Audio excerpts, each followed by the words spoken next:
Danışa bilmirəm. Yeni Sabah.az məlumat verir ki, bunu Yenicaq.az açıqlamasında Cabir İmanovun vəfatı xəbərinə qardaşı Tahir İmanov reaksiya verərkən bildirib.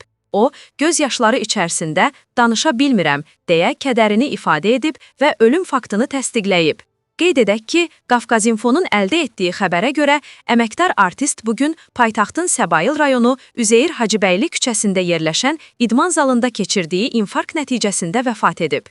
Müğənni Zamiq Hüseynov sosial media hesabında əməkdar artist Cabir İmanovla bağlı paylaşım edib.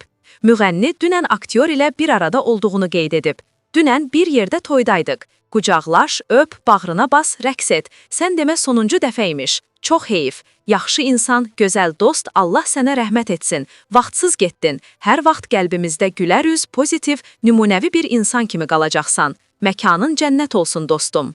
Əlavə edək ki, Cabir İmanov bugün idman zalında ürək tutması səbəbilə dünyasını dəyişib.